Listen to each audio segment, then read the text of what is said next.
Amém, queridos irmãos, chegamos à quarta-feira, segunda semana. Nessa segunda semana, o título geral é O Aperfeiçoamento dos Santos para a Obra do Ministério. O título da quarta-feira, Capturados por Cristo. Versículo 2 Coríntios 2:15. Nós somos, para com Deus, o bom perfume de Cristo, tanto nos que são salvos, como nos que se perdem. Senhor Jesus, obrigado, Senhor, por mais um dia. Obrigado por tuas misericórdias. Obrigado também por tua graça, Senhor, que superabundou onde havia o pecado. O Senhor nos salvou pela graça, nos trouxe por teu sangue o perdão dos nossos pecados. Hoje, o Senhor continua trabalhando em nós, continua nos dando a sua graça, nos conduzindo de acordo com a sua graça. E por isso, Senhor, nós sempre te agradeceremos. Conserva-nos, Senhor, sempre debaixo das tuas mãos, sempre no teu caminho, recebendo do teu falar, recebendo a tua graça. Não permita, amado Senhor, de modo algum que nos desviemos, que sejamos enganados por teu inimigo. Pelo contrário, guarda-nos em ti, guarda-nos de todo o mal, principalmente dos enganos de Satanás, de sermos cegados pelo teu inimigo para não ver tudo que o Senhor fez por nós. Que os nossos olhos, Senhor, os olhos do nosso coração sejam iluminados para ver toda a tua obra e também o que o Senhor tem feito para enxergar claramente o caminho que o Senhor tem nos conduzido. Obrigado, Senhor. Jesus é o nosso Senhor. Muito bem, queridos irmãos, hoje vamos ver a quarta e a quinta-feira. O título da quarta-feira é Capturados por Cristo.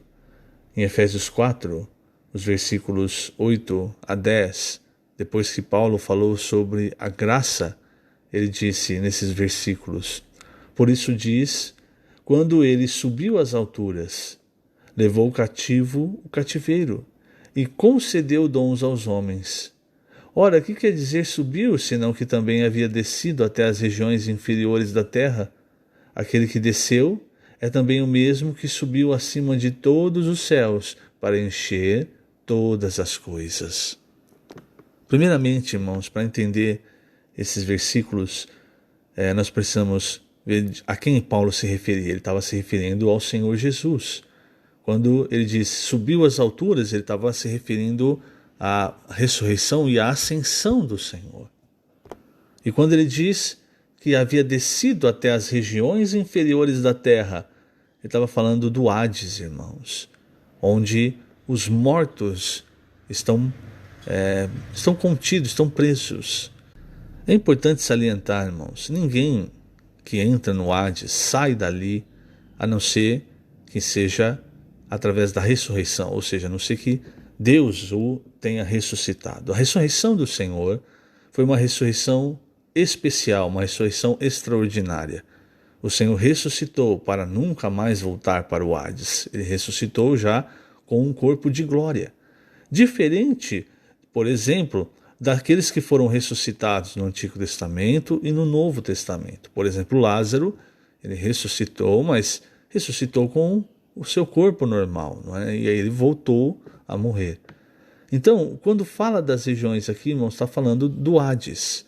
E por que fala, levou cativo o cativeiro? Porque a partir da entrada do pecado no homem, entrou também a morte. E a morte, irmãos, ela é a arma de Satanás para aprisionar o homem. Veja, Hebreus capítulo 2, versículo 15, fala, livrar-se todos que pelo pavor da morte estavam sujeitos à escravidão por toda a vida. Agora eu vou ler o 14. Visto, pois, que os filhos têm participação comum de carne e sangue, destes também ele, está falando do Senhor Jesus, igualmente participou para que por sua morte destruísse aquele que tem o poder da morte, a saber, o diabo, e livrasse todos que pelo pavor da morte estavam sujeitos à escravidão por toda a vida. Então as pessoas aí fora, irmãos, elas estão sujeitas à escravidão pelo pavor da morte e pelos efeitos da morte. O último inimigo a ser vencido é a morte. A morte só vai ser vencida, irmãos, após o milênio, quando ela vai ser então jogada para dentro do lago de fogo. Então hoje o homem, ele ainda sente preso, ele está preso. E a maioria das pessoas, elas não sabem, por exemplo, elas têm pavor da morte, porque elas não sabem para onde elas vão. O Senhor, irmãos, ele já nos libertou desse pavor. Primeiro porque ele nos deu a vida eterna. Segundo porque hoje, se nós formos recolhidos para junto do Senhor, nós sabemos para onde nós vamos. Para um lugar de descanso, para um lugar chamado Seio de Abraão, ou Paraíso, esperando, aguardando a volta do Senhor. Mas antes, irmãos, essas regiões inferiores da terra, o Hades, era um lugar de cativeiro. Então o homem estava preso ali. Então quando o Senhor Jesus desceu ao Hades e depois ele subiu, quer dizer, ele foi ressuscitado, o que Paulo diz?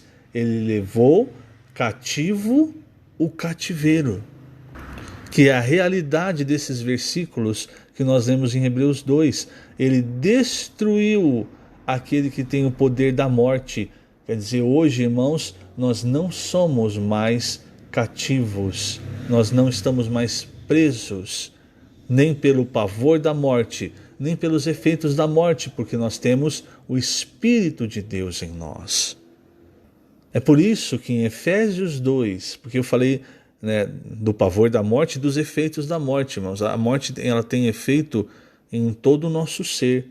O último efeito é no nosso corpo, quando há a morte física, mas há morte na nossa alma, quando nós experimentamos o efeito de coisas da morte, a morte espiritual. Então, em Efésios 2, Paulo ele diz: ele vos deu vida, estando vós mortos nos vossos delitos e pecados. Aqui, quando Paulo diz isso, nós não estávamos mortos fisicamente, mas o nosso destino, irmãos, após nós, se o Senhor não tivesse nos dado vida, o nosso destino após a morte, irmãos, seria a perdição eterna, o lago do fogo. Mas o Senhor nos tirou desse caminho e nos deu vida. Que vida Ele nos deu? A sua própria vida. Agora, quando ele diz, levou cativo o cativeiro, nós precisamos entender algo muito importante, irmãos, que segue a linha do que nós vimos em semanas anteriores, quando Paulo diz, eu sou prisioneiro em Cristo, prisioneiro de Cristo Jesus. Por ele ter levado cativo o cativeiro, não quer dizer, irmãos, como nós vimos, que ele nos libertou para nós termos liberdade na carne. Nós hoje somos cativos de Cristo, como o próprio apóstolo Paulo diz na segunda epístola aos Coríntios. Então aqui eu vou ler na página 31, o segundo parágrafo, eu vou ler esse trecho de 2 Coríntios, que é o capítulo 2, versículos 14 a 17 e também o desenvolvimento do alimento diário. Vejamos a relação entre a graça e a bênção do Pai. Graças, porém, a Deus, que em Cristo sempre nos conduz em triunfo, e por meio de nós manifesta em todo lugar a fragrância do seu conhecimento. Porque nós somos para com Deus o bom perfume de Cristo, tanto nos que são salvos, como nos que se perdem. Para com estes, cheiro de morte para a morte, para com aqueles, aroma de vida para a vida. Quem, porém, é suficiente para estas coisas? Porque nós não estamos, como tantos outros, mercadejando a palavra de Deus, antes em Cristo é que falamos na presença de Deus com sinceridade e da parte do próprio Deus. O trecho, agora estou lendo o alimento diário, o trecho, graças a Deus que em Cristo sempre nos conduz em triunfo, é uma metáfora, aludindo às conquistas dos generais romanos. Ao vencer suas batalhas, eles anexavam territórios ao Império Romano e traziam cativos daquelas terras. O exército desse grande general, ao retornar a Roma, desfilava pelas ruas da cidade, levando os despojos e prisioneiros trazidos cativos. Isso foi o que aconteceu quando Cristo foi ao Hades. Ele ressuscitou e trouxe seus cativos. Nós fizemos parte dessa procissão, mas Entre esses cativos, uma parte se rendeu ao general e outra foi vencida por ele na batalha, porém não se rendeu a Cristo. Para uns, a fragrância do incenso exalada na procissão era de vida para a vida, para outros, de morte para a morte. A diferença entre esses dois grupos está na bênção do Pai, em sua escolha e predestinação. Deus nos escolheu antes da fundação do mundo para sermos santos e irrepreensíveis. Ele nos predestinou para a filiação, para sermos filhos maduros, aptos para herdá-lo como nossa herança. Então, irmãos, vamos entender, isso que nós acabamos de ler. Quando Paulo, em 2 Coríntios 2,14, ele diz: graças, porém, a Deus que em Cristo sempre nos conduz em triunfo e por meio de nós manifesta em todo lugar a fragrância do seu conhecimento. Primeiro, irmãos, quer dizer, nos conduz em triunfo, que é exatamente essa ideia por que Paulo se baseava da conquista, da procissão dos generais romanos, que após conquistarem o território, eles faziam com que os cativos desfilassem ali. Então, o que acontecia? Havia cativos que aceitavam a sua condição e viviam, mas viviam como escravos de Roma. Mas havia cativos também que não aceitavam a sua condição. Esses preferiam morrer do que aceitar a vitória do general. Então, eles morriam. O que Paulo quis aplicar para nós? Ele quis dizer assim: nós, irmãos, somos aqueles que se renderam ao Senhor. Então o que o alimento diário está dizendo? Isso vem através da bênção do Pai, que é a escolha e a predestinação. Nós fomos escolhidos antes da fundação do mundo. E aí, durante o tempo, quando a palavra do Evangelho foi falada, em Colossenses fala a palavra da verdade do Evangelho, foi falada para nós, nós nos rendemos. Quer dizer, nós recebemos o Senhor. Então, por um lado, nós fomos escolhidos, predestinados antes da fundação do mundo. Por outro lado, irmãos, houve um momento em que o Senhor veio até nós e aí nós nos rendemos a Ele. Então hoje nós somos cativos de Cristo. Não ache, como cristão, que você tem liberdade para fazer o que você quer. Senão você não tem essa realidade que nós estamos vendo em Efésios, do próprio Paulo falando: eu sou um prisioneiro de Cristo. Então o Senhor, Ele levou cativo o cativeiro. Quer dizer, nós estávamos presos, irmãos, pelo pavor da morte. Vivíamos na escravidão, presos por Satanás. Hoje nós temos a liberdade de ser cativos de Cristo. Não é uma liberdade que nós damos vazão à carne. Entenda isso como Paulo fala em Gálatas 5. E aí então voltamos para 2 Coríntios 14. Aí ele diz assim: nós somos para com Deus o bom perfume de Cristo, tanto nos que são salvos como nos que se perdem. Para com estes, ou seja, os que se perdem, cheiro de morte para morte. Para com aqueles, aroma de vida para vida. O que Paulo quer dizer? Que nós, irmãos, nessa procissão triunfante de Cristo, nós, quando pregamos o Evangelho, quando oramos com as pessoas, quando nós fazemos comportagem, enfim, nós estamos exalando o bom perfume de Cristo. Alguns vão sentir esse bom perfume e vão se render.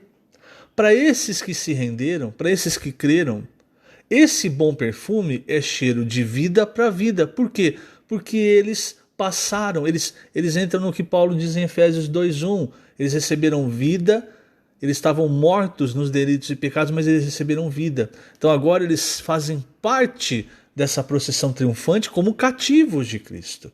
Então entenda, é perfume de vida para vida.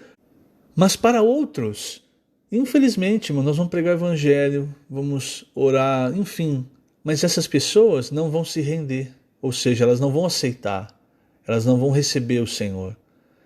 Nós pregamos, nós exalamos o bom perfume de Cristo, mas para essas pessoas, esse bom perfume é de morte para morte. Por quê? Porque elas não vão se render e, como naquela figura que nós falamos do general romano, elas vão ser mortas. Quer dizer, elas vão continuar mortas nos seus delitos e pecados, e o futuro, irmãos, é o lago de fogo. Então é muito importante. Nós não sabemos quem são os escolhidos. Nós só sabemos que uma pessoa é escolhida por Deus quando ela recebe o Senhor, quando ela crê. Talvez essa palavra, receber o Senhor, não seja a mais adequada, irmãos, mas eu acredito que vocês estão me entendendo. Então, nós não sabemos quem são os escolhidos.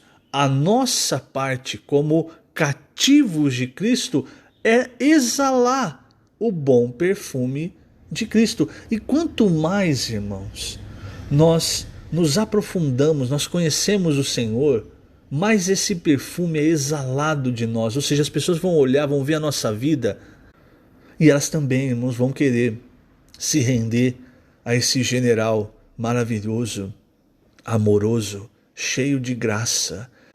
Então, por isso, precisamos nos aprofundar cada vez mais no Senhor, buscar mais o Senhor para exalar cada vez mais esse bom perfume.